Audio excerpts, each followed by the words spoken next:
থেকে কেমন যেন এই শেয়ার বাজারের সম্পর্কটা একটু তালাকের সম্পর্কের মতো। আওয়ামী লীগ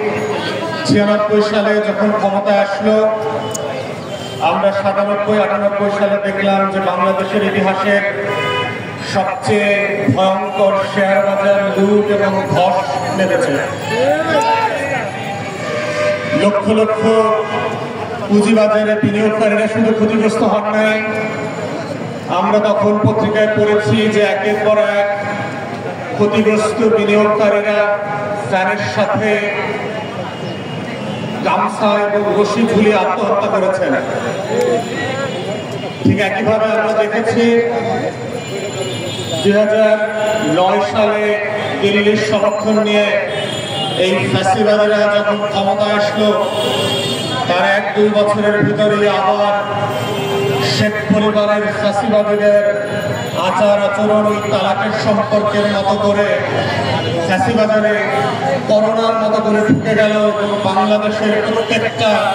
শেয়ার মার্কেটকে করোনা ভাইরাসের মতো আক্রান্ত করে দিল।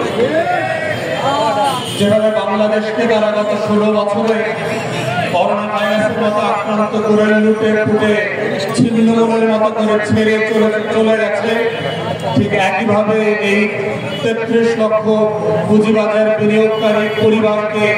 রাস্তায় বসিয়ে দিয়ে বছরে বছরে $16 বিলিয়ন করে লুটপাট করে ইউরোপ আমেরিকাতে হাজার হাজার কোটি টাকা দামের সম্পত্তি, বাড়ি গাড়ি, টেনিস কোর্ট তৈরি করেছে। যখন আমার লক্ষ লক্ষ পুঁজিবাজারের বিনিয়োগকারী ভাই বোনরা খেতে না পেরে আত্মহত্যা করছে, দিনের পর দিন প্রতিবাদ করছে, মাসের পর মাস বিনিয়োগ ফিরে পাওয়ার জন্য পলিসির জন্য আন্দোলন করছে, ঠিক সেই সময়টাতে আমরা দেখলাম অন্তর্বর্তীকালীন সরকার একদল পাটপার লুটেরাদেরকে বিভিন্ন ব্যাংক থেকে স্টক এক্সচেঞ্জে বসিয়ে প্রমাণ করেছে বাংলাদেশে যাদেরকে আমরা জুলাই আগস্টের গণঅভ্যুত্থানে রক্ত দিয়ে দয়া করে উপদেষ্টা বানিয়েছিলাম, তারা 33 লক্ষ পরিবারের বিরুদ্ধে যুদ্ধ ঘোষণা করেছে। এজন্য গণঅভ্যুত্থান হয় না, এজন্য সব পরিবারকে দিল্লিতে পাঠানো হয় নাই, এজন্য আওয়ামী লীগকে আমরা গণভবনের জাদুঘরে পাঠাই নাই, এজন্য নতুন নতুন উপদেষ্টা বানানো হয় নাই। অন্তর্বর্তীকালীন সরকারকে বলছি, যে রাশেদ মাকসুদের জায়গা হওয়ার কথা ছিল জেলখানাতে, স্টক এক্সচেঞ্জে আছে থেকে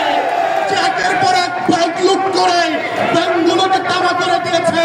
33 লক্ষ মানুষের অভিভাবকত্ব